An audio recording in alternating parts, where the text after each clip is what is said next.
occasion to expel a boy for gambling and encouraging others to gamble, Mr. D.J. Powlett-Jones came to my study and abused me and threatened me.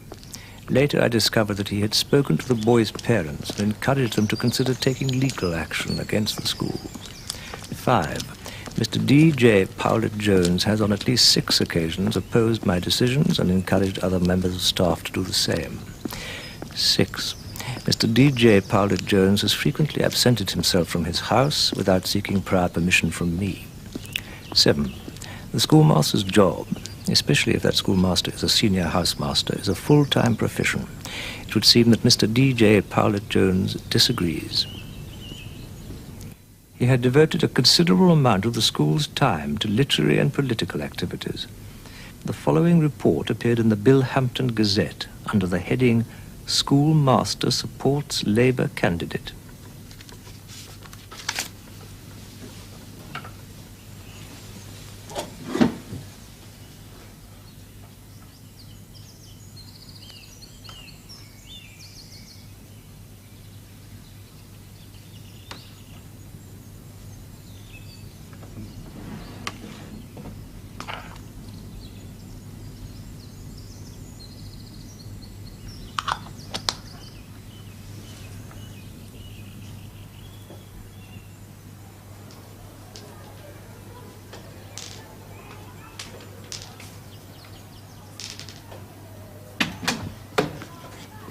Morning, Molly.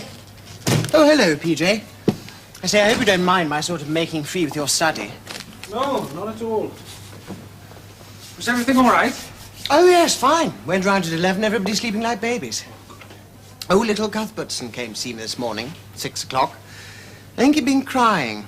He'd some very confused story about how people kept stealing his slippers and nobody liked him.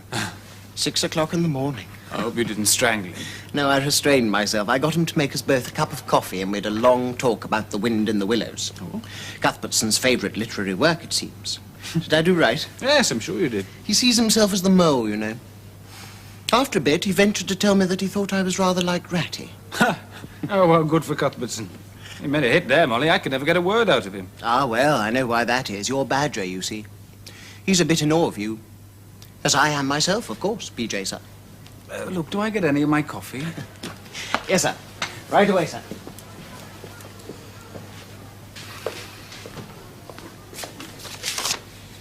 I've been reading your book. If you don't mind. Oh? Surprised to find you still awake, then. When's it coming out? Is it coming out, do you mean? It's been doing the rounds of the publishers in an increasingly dog-eared bundle. No one's fallen on it yet with cries of joy. Well, I hope you strike lucky soon. It would be good to have a famous author in the school. Alcock could put it in the prospectus. He'd like to get my name out of the prospectus, never mind putting my book in it. Yes, he doesn't like you much, does he? I think I must haunt his nightmares. Oh, well, if he does manage to get rid of me, I couldn't leave Havelocks in better hands. Thanks for holding the fort, Molly. Oh, how did your meeting with Cooper and Herries go? Oh, I'm sorry, I don't mean to be nosy. What meeting? Well, didn't you see them? Oh, they came up about 10 minutes before you did. I said I was sure you wouldn't be long, and they said they'd wait in the quad. Oh, I came up the back way. Hell, I'd better get down.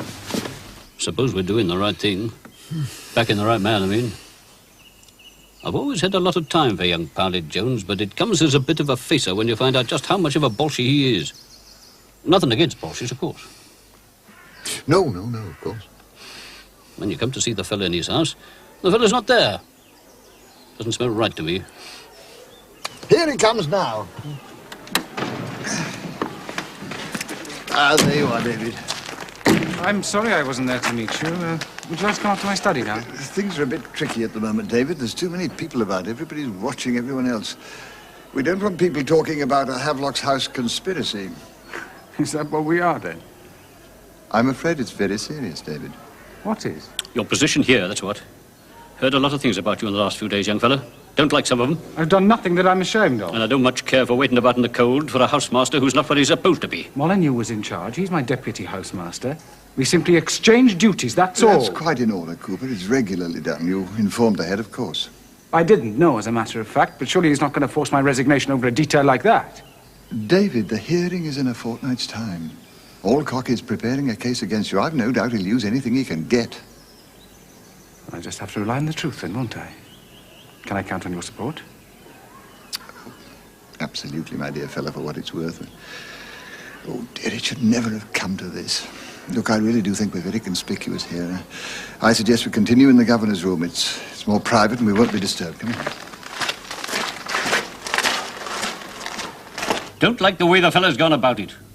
Backstairs methods. Not all, what? Well, I have my methods too. I put in one of my ferrets to sniff around. Alcock's been getting at individual governors outside school without consulting Sir Rufus. You're being got at, Powlett Jones, and I shall say so at the meeting. Thoroughly bad business. Thank you. Now, look here, Powlett Jones. I've always had a soft spot for you. You've got the interest of the lads at heart. Harry's tells me you're a damn good teacher. And my impression of you is you're straight as a die. That doesn't mean I'm soft in the brain. I also think you're impetuous, sloppy, and I've heard you say some damn silly things. If I'd had you in my command, I'd have put you down as a good chap, but a damn nuisance, follow? Yes. Well, I've got some time for chaps like that. You don't get rid of them. You try to knock a bit of sense into them. Now, from the facts I know, I think it's a damn disgrace you're being hauled in front of the governors, and I shall back you all the way. Rumours are another thing. Don't like the sound of some of them, and if they're true, I shall have to think again. Meaning my public support for a Labour candidate? I do not. If it doesn't interfere with your duties, it's got nothing to do with the governors. I don't think your politics says much for your common sense, but that's none of my business. Now, my ferrets tell me they're saying Powlett Jones doesn't stick to the syllabus. Spends his lessons half on play acting, half on Bolshevism. Doesn't give the lads a chance in the exams. Any truth in that? It's incredible. That's what they're saying. Is there anything I can do about it? Well, I've been thinking about that. I think you should get yourself a hearing in advance, too. According to the rules, all above board. Now, you write to Sir Rufus as chairman. Attacking Alcock, you mean? Oh, heavens above, no, that's the worst thing you could do. No, you just give a little account of what you've done since you came here. Exam results compared with other subjects, and open scholars that you've coached, that sort of thing. Still got a waiting list for your house? Yes, just. There's not many can say that now. So there can't be much the matter with you as a housemaster. Now, you get the idea. Simple, straightforward chap. Decent housemaster. Brilliant teacher. What about the politics? Let him be the first to mention that. Might blow up in his face. No one wants a scandal in the papers, and you could make one over that. Now, you know what's the biggest gun against you? What? Us. The governors. We appointed Alcock.